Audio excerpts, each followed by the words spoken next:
할렐루야. 하나님의 은혜와 평강이 새벽교회 예배하시는 성도님들의 심령과 가정에 충만하기를 소망합니다. 오늘 본문의 말씀을 보면 하만의 계략에 대해 속수무책일 수밖에 없었던 이 모르드게와 에스더에게 반전의 일이 일어나고 있음을 우리는 알 수 있습니다. 1절의 말씀을 같이 읽어보겠습니다. 1절의 말씀 다시 한번 같이 보겠습니다. 그날 밤에 왕이 잠이 오지 아니하므로 명령하여 역대 일기를 가져다가 자기 앞에서 읽히더니, 이제 그날 밤 어떤 밤이 되겠습니까? 하만이 모르드게를 죽일 계획을 세우고 이 교수대를 만든 이유가 되는 것이죠. 이 밤이 지나면 어떤 일이 벌어지겠습니까? 모르드게가 죽임을 당하게 될 것입니다. 그런데 그날 밤에 누가 잠이 오지 않습니까? 바사제국의 아하수에로 왕이 그날 밤에 잠이 오지 않는 겁니다. 이것이 우연이라 할 수 있을까? 이제 그렇지 않은 것이죠. 하만이 모르드게를 죽이려고 계획을 세웠고 이 밤이 지나면 모르드게는 죽임을 당하게 될 것입니다. 근데 그날 밤에 아하수에로 왕이 잠이 오지 않자 무엇을 하게 되는 것입니까? 신하들로 하여금 역대 일기를 가져다가 읽어보도록 하는 것이죠. 역대 일기가 무엇입니까? 궁중에서 일어난 일들을 하나하나 다 기록한 것이죠. 이렇게 신하들이 잠을 청하지 못하는 왕 앞에서 역대 일기를 읽게 됩니다. 근데 읽던 중에 어떤 사건이 기록되어 있습니까? 앞서 2장에서 기록되어 있던 두 내시가 반역을 꾀해서 아하수에로왕을 죽이려고 했을 때 누가 그것을 발견하게 됩니까? 성문을 지키던 모르드게가 발견하고 이것을 전하여서 왕의 생명을 구호해 준 사건이 기록되어 있었다라는 것이죠. 잠이 오지 않은 그 밤에 역대 일기를 읽게 되고 그 중에 모르드게가 자신의 생명을 지켜준 것에 대해서 알게 됩니다. 이것이 우연입니까? 하나님의 개입하심을 우리는 알 수 있는 것이죠. 모르드게가 그런 큰 공을 세웠다라는 것을 그제서야 알고 아하수에로 왕이 이 신하에게 물어보게 되는 거죠. 3절의 말씀입니다. 3절의 말씀 같이 보겠습니다. 왕이 이르되 이 일에 대하여 무슨 존귀와 관작을 모르드게에게 베풀었느냐 하니 측근 신하들이 대답하되 아무것도 베풀지 아니하였나이다 하니라. 자신의 생명을 지켜준 거 아닙니까? 이제 신하에게 묻는 거죠. 그때 내 생명을 지켜준 모르드게에게 어떠한 좋은 존귀하게 저를 향한 상급이 내려졌느냐, 저에게 무슨 이제 승진의 기회를 주었느냐라고 물으니까 측근 신하들이 뭐라고 대답합니까? 아무것도 베푼 것이 없다라는 것을 그제야 알게 되는 것이죠. 그래서 왕은 이 모르드게에게 자신의 생명을 지켜주었던 문지기 모르드게에게 어떠한 상급을 주는 것이 합당한가를 신하와 의논하고 싶은 것이죠. 그 밤중에 여봐라, 걔 누가 없느냐, 아마 이렇게 되지 않았겠습니까? 여봐라, 걔 누구 없느냐 했을 때 누가 있었습니까? 성 밖에 뜰에 하만이라는 자가 그 밤에 그 시간 왜 있었습니까? 그 다음 날에 모르드게를 장대에 매달아 죽이고자 준비하고 있었다라는 것이죠. 참 놀라운 거 아닙니까? 그러니까 이제 하만이라는 자가 뜰에 있습니다. 불러오거라. 불러오는 것이죠. 왕이 하만을 불렀습니다. 그리고 물어보는 거죠. 6절의 말씀입니다. 6절의 말씀 같이 보겠습니다. 하만이 들어오거늘 왕이 묻되 왕이 존귀하게 하기를 원하는 사람에게 어떻게 하여 하겠느냐. 하만이 심중에 이르되 왕이 존귀하게 하기를 원하는 자는 나 외에 누구려 하고. 왕이 하만에게 묻죠. 내가 존귀 여기는 자가 있는데 그에게 어떻게 베풀면 좋겠느냐 묻는 거죠. 이게 누구를 향한 그 베품입니까? 자신의 생명을 지켜주었던 모르드게를 어떻게 저를 섬겨줄까, 높여줄까를 하만에게 물었지만 하만은 그 이야기를 들으면서 그 대상이 누구라고 생각합니까? 자기라고 생각한 거죠. 왕이 존귀하게 여길 자가 나 말고 누가 있겠는가 라고 생각한 것이죠. 그러니까 신이 나서 얘기하는 게 뭐입니까?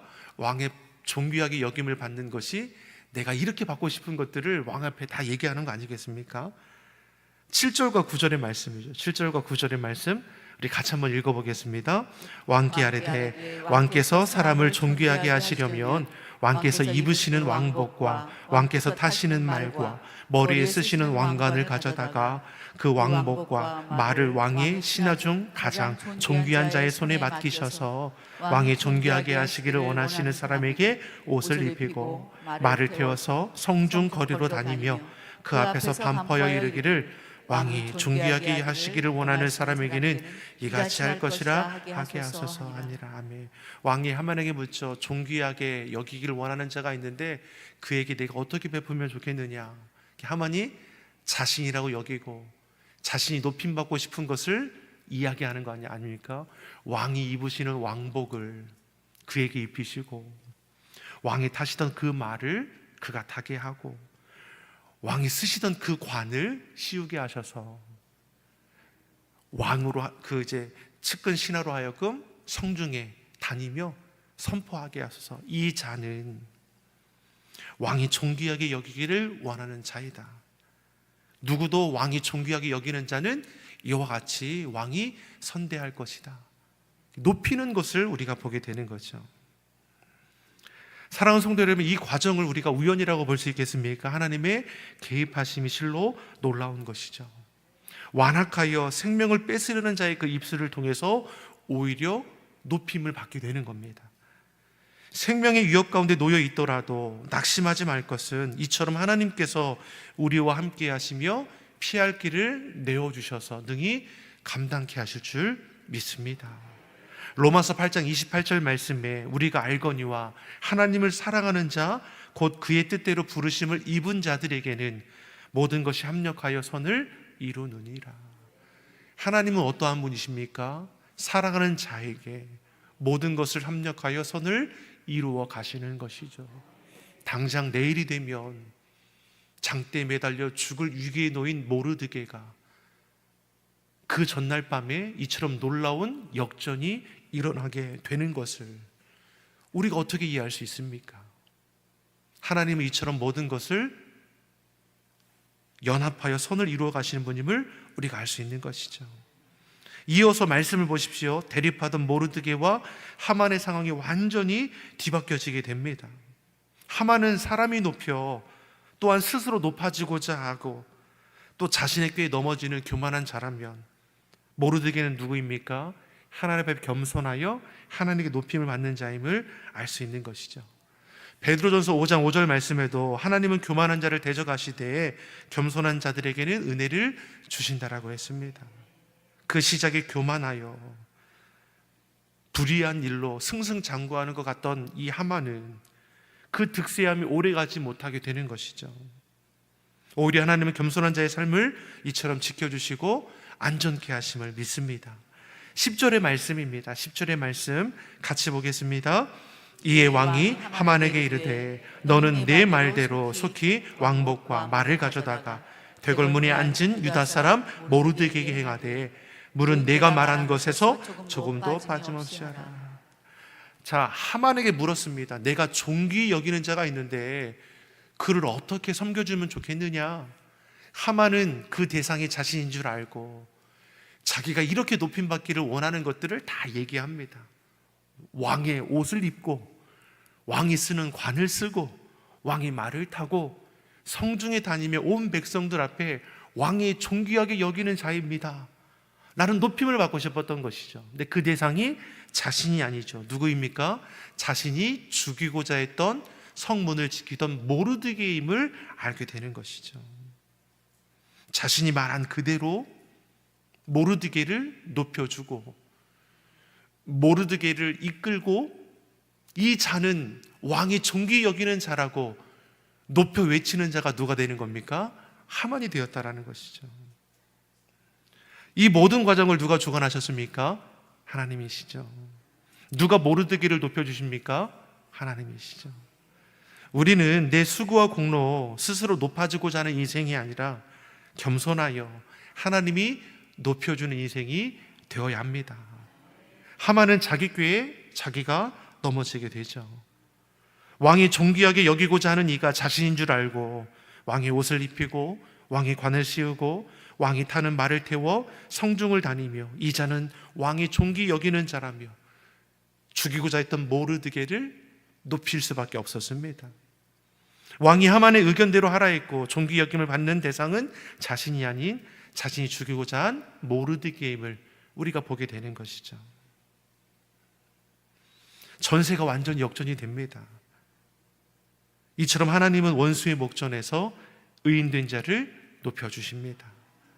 사랑하는 성도 여러분, 하나님의 은혜를 아는 우리는 환경에 따라 일희일비하지 말아야 할 것입니다. 죽음의 위기에서도 낙심하기보다는 깨어 기도함으로 주의 뜻을 우리가 구하고, 높여지는 그 순간에도 겸손히 자신의 자리를 지킬 줄 알아야 합니다. 이처럼 환경에 따라 일희일비하지 않고 어떤 환경 가운데 놓일지라도 범사에 감사함으로 하나님의 뜻에 참여하는 자가 되어야 하는 것이죠. 본문에서 하만은 마치 자기가 가진 권세가 영원할 것처럼 행동하지 않습니까?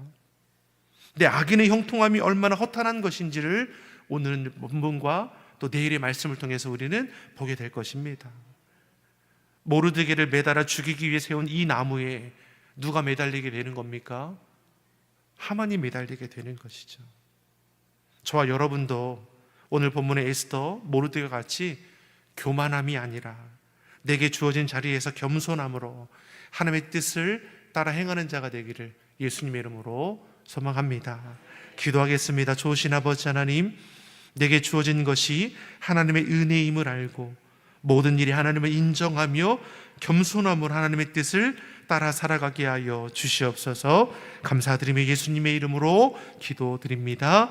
아멘.